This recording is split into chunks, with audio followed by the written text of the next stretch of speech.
10 short haircuts that instantly lift and brighten your face after 60. There was a time I believed the more hair I had, the more lifted I'd look. So I let it grow and grow. At one point, it wasn't so much a hairstyle as it was a curtain. A slightly frizzy, face-dragging curtain that required 3 brushes and a motivational speech to style. But I stuck with it, because someone somewhere said long layers were youthful. They also said low-rise jeans were flattering. We all make mistakes. Here's the truth no one really says out loud.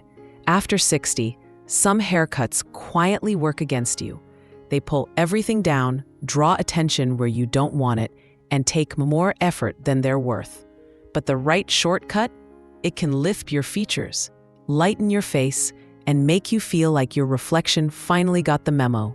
Welcome to Elder Insights, the place where we trade outdated rules for better ones, toss in a few laughs, and remind ourselves that looking great doesn't have to feel like a full-time job. Today, we're going through 10 short haircuts that do a lot more than save time. They frame your face, boost your confidence, and yes, somehow make you look like you slept better than you actually did. One of them even shocked me. I used to call it the mom cut. Now, I call it freedom. If you've ever stared into the mirror and thought, this just isn't doing me any favors, you're in good company. Go ahead and hit that like button, subscribe if you haven't, and drop a comment if you've ever had a haircut that betrayed you in photos. Let's kick things off with the one style that fooled us for decades, because the magazine said it framed the face. Style number 1, the long layers that drag it all down.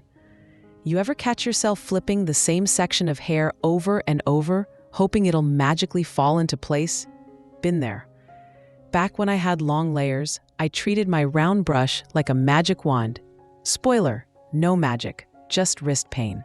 For years, long layers were the holy grail, supposedly softening, flattering, and lifting.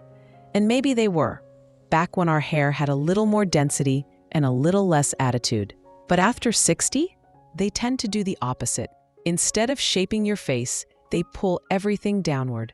And unless your hair is naturally thick, those ends can start to look sad, wispy, like they gave up halfway through the blow-dry. I held onto mine for way too long, part habit, part hope, and okay, maybe a little denial. Until one day, I caught a photo of myself from the side and thought, why does my hair look like it's escaping from my head and possibly my responsibilities? And here's the kicker. Long layers can exaggerate exactly what we're trying to soften. Jawlines that are shifting, cheeks that need a little lift, and hair that just isn't as full as it used to be. You know what they never tell you? Long hair isn't always low maintenance. Sometimes it's just more hair to argue with in the morning. You don't have to chop it all off, but going shorter, with a cleaner edge, think chin or cheekbone length, instantly gives structure. It draws the eye up, not down. Add a little face framing and suddenly you look awake, intentional. Less hiding behind your hair, more I've arrived and I brought coffee. Next up, the cut we all tried in the early 2000s and why it deserves a serious comeback. Style number 2, the bob you swore you'd never get. Okay, let's talk about it. The bob. You know the one. The haircut you used to associate with soccer moms, PTA meetings, and that one coworker who always brought a labeled lunch. I swore I'd never get it. For years, I thought it screamed practical. And not in a chic French way, more like I gave up and I drive a beige sedan now. But here's the twist. The right bob isn't basic. It's brilliant. The classic bob, chin length, slightly curved at the jaw, has a quiet superpower. It frames your face without overwhelming it. And after 60, when our jawlines soften and cheekbones sometimes pull a disappearing act, that framing, it's magic. I finally caved after a particularly tragic humidity incident. My hair ballooned, then wilted. then flatlined. I walked into the salon, sighed, and said, "Just make it make sense again." The stylist suggested a blunt bob with light layering at the ends. I braced for regret. What I got? A lift I didn't expect. Suddenly, my face looked sharper. My neck looked longer. And styling? 5 minutes. Tops. 10 if I'm being dramatic. Bobs can be tailored, angled, textured, tuck behind one ear if you're feeling mysterious. They work with silver hair, thinning hair, even stubborn waves. And when it's cut right, it does all the work for you. Coming up, a one Pixie variation that isn't a buzz cut and won't leave you looking like your brother in 1972. Style number 3, the soft Pixie that doesn't scream edgy. Now, don't panic. I said soft Pixie, not punk rock rebellion. I used to think Pixie cuts were reserved for 2 types of women: fashion editors with cheekbones you could slice fruit on, and women who had given up styling tools altogether. Neither of those categories felt like me, but apparently there's a third kind of Pixie, and she's a lot more forgiving than you'd expect. The soft Pixie is different. It's slightly longer on top, with gentle texture that you can tousle instead of tame. It hugs your head without turning you into a triangle, and it adds just enough lift at the crown to say, yes, I slept on my side, and no, I didn't wake up lopsided. Here's what surprised me. This cut is ridiculously flattering for thinning hair. It makes fine strands look deliberate, like part of the style, not a problem. And it draws attention upward, toward your eyes, your smile, your earrings, which you'll definitely start wearing again, by the way. Best part? There's no growing it out panic. It always looks intentional. Even when it's a few weeks past due, it still says, "This is me," on purpose. If you're not quite ready for a full crop, ask for a hybrid. Longer sides, soft taper in the back, and some movement at the crown. No clippers required. And if you're worried about looking too done, the next cut proves that effortless and elegant can actually be the same thing. Style number 4, the side-swept bangs that buy you sleep. Confession, I used to wake up early just to fix the front of my hair. Not the whole thing, just the front. Because those flattened, crinkled bangs, they made me look like I lost a bet in the 80s. Then I discovered side-swept bangs. Not the thick, heavy kind that need a straightener and a prayer. I'm talking soft, wispy bangs that know when to stay in their lane. The kind that gently sweep across your forehead like, hey, I'm trying, but I'm not trying too hard. They do a few things at once. They soften lines, add shape, and most importantly, they distract in the best way possible. Got a little forehead volume you didn't sign up for? Slight asymmetry from that one pillow you always sleep on? Side-swept bangs are like curtains with great timing. They hide what needs hiding, frame what needs framing, and make it look like it was all part of the plan. Plus, they give any shortcut a boost, literally and visually. You get movement around the face without committing to layers that end up in your mouth every time the wind blows. And maintenance? A little trim here, a swipe of a round brush there, and you're good. Even if the rest of your hair's having a don't ask day. Coming up, the shortcut that makes your neck look longer, even when you're slouching in your reading chair. Style number 5, the tapered nape that does more than you think. Here's something no one told me. The back of your haircut does a lot of talking behind your back. I found this out the hard way, standing in line at the pharmacy, catching my reflection in that security mirror up in the corner. You know the one.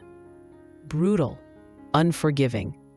And there it was, a shapeless, poofy blob at the back of my head that looked like it had given up or staged a quiet protest. Enter the tapered nape. It's not dramatic. It's not even that noticeable at first glance. But wow, does it change the whole game. A neatly tapered nape creates definition. It slims the neck. It lifts the entire silhouette of your head. And somehow, it makes everything above it, your jawline, your cheekbones, even your posture, look sharper. You know that blouse that only works when you wear your hair up? Tapered nape. That awkward hair bump when your collar hits wrong? Gone. It's like tailoring for your head. And let's talk practicality. Fewer sweaty neck moments, no bunching under your jacket, and way less fluff in the back. Plus, you look great from every angle. Yes, even pharmacy mirror angles. If you're not ready for a close crop, you can ease into it with a gentle taper, just enough to clean up the bottom and give lift to the rest.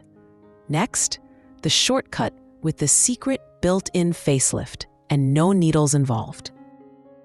Style number 6, the hidden layer cut that fakes volume brilliantly. There's a rumor that goes around every salon. Your hair can still be full, you just need the right layers. I used to roll my eyes at that, mostly because I had layers, lots of them. They just didn't do what I wanted. They sat there, quiet, limp, like they were waiting for a rescue helicopter. Then one stylist, bless her, looked at my hair, squinted like it was a puzzle, and said, "You don't need more layers. You need invisible ones." Enter the hidden layer cut. It sounds fancy, but it's simple. The stylist cuts shorter layers underneath your top layer, not on top. So from the outside, your hair looks smooth and polished. But underneath, there's structure, lift, a little scaffolding that holds everything up without shouting about it. This one tweak changed everything. Suddenly, my crown had volume again. My hair moved without flying away, and I stopped spending 15 minutes upside down with a blow dryer like I was preparing for takeoff. The hidden layer trick is a godsend for fine, thinning hair, especially if you want short but not flat. It works beautifully with bobs, pixies, even cropped shags. And best of all, you look like you've got naturally good hair, which we'll never admit is a total illusion.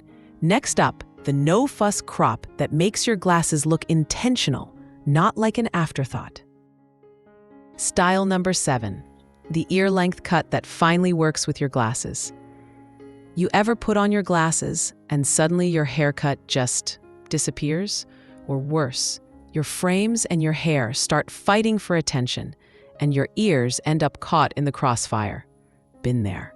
And let me tell you, there's nothing glamorous about constantly tucking hair behind your ears while your glasses slide down your nose like they're late for lunch. Here's where the ear-length cut comes in. It's short but not severe, just long enough to graze the earlobe, with a clean, sculpted line that frames your face instead of crowding it. And the magic? It works with your glasses, like they were invited to the same party. Once I made the switch, I stopped fiddling. No more weird bends behind the ears, no more flyaways tickling my cheeks. No more that one rogue piece of hair that always photobombs your reading selfie. Plus, when you keep the sides neat and slightly angled, it draws the focus to your eyes, not the arms of your glasses. It's practical without looking, well, practical. And it works with silver frames, bold colors. Even those fancy progressives you swore you'd never get until you couldn't read a text message at arm's length.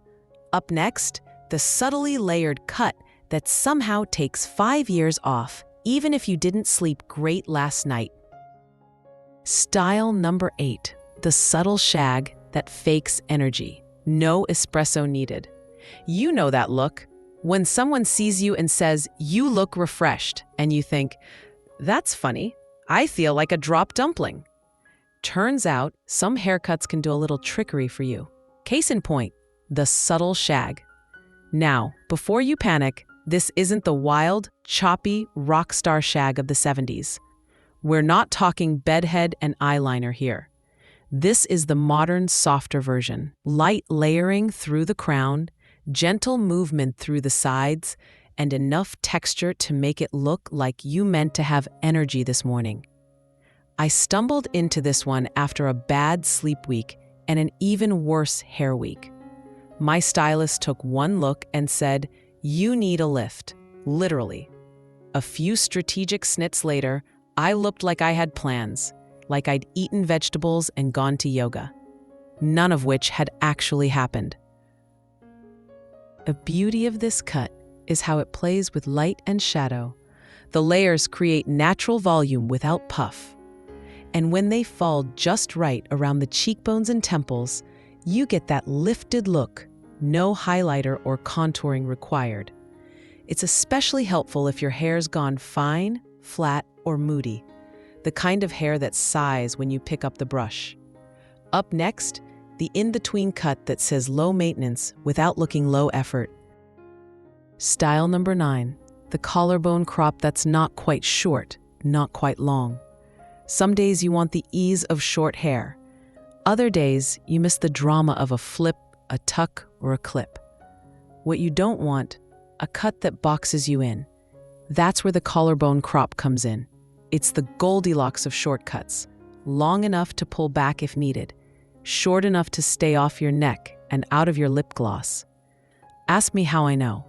The magic is in the length. It skims just past the jaw but doesn't drag your features down like longer styles can. I first tried this length as a compromise cut, when you're not ready for full commitment.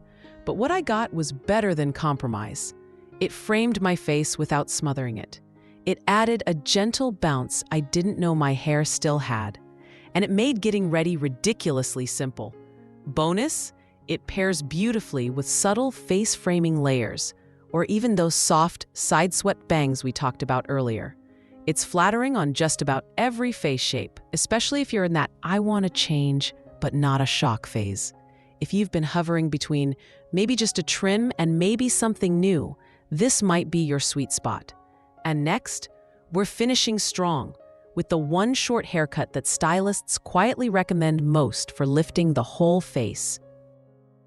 Style number 10, the textured crop that stylists recommend when you just say, do what you think.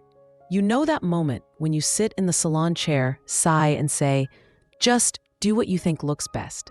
That was me 6 months ago. I was tired of fuss, of indecision, of pretending my half-grown-out bob was on purpose. My stylist paused, smiled, and said, okay, let's go with the textured crop. I braced for impact. What I got instead? A cut that did more for my face than any serum ever had. The textured crop is short, yes, but it's not severe. It's light, slightly choppy, with soft edges that keep things modern but not trendy. It gives your crown volume, your jawline lift, and your whole face this open, confident vibe. The kind where people say, you look great, but can't quite figure out what changed. Here's why stylists love it. It flatters most face shapes, it grows out gracefully, and it makes thin, fine, or just plain fussy hair look styled, even when you've done absolutely nothing. Plus, it plays nice with silver. The texture catches the light in all the right places, so those natural highlights you earned, they finally get their spotlight. So if you're standing at the edge of, maybe I'll try something shorter, this is your soft landing. No drama. Just a smart cut that quietly lifts everything. Coming up next, a quick recap, some real talk about what all this means, and why your next haircut might be the most freeing one yet. That long and youthful might have been a myth we carried a little too far. That the right shortcut can do more for your face than contour ever could. And that letting go of a few extra inches of hair might just make room for a little extra confidence. We're not chasing trends here. We're choosing what works now for your features, your routine, your life. And guess what? You don't need to explain that choice to anyone. Not your stylist, not your sister, not even that friend who's still clinging to her blowout from 2003. Because here's the truth. You get to change your look without apologizing for it. You get to feel lighter, literally and emotionally. and you get to look in the mirror and say, "Yep, that's more like it." So tell us in the comments, which cut are you secretly curious about? Which one have you already tried and maybe regretted? And if there's a cut that made you feel like yourself again, share that magic. Someone here needs it. If you enjoyed this, give us a like, hit that subscribe button, and stick around. At Elder Insights, we're not here to fix aging. We're here to make it feel a whole lot better. See you in the next video, preferably with fewer flyaways.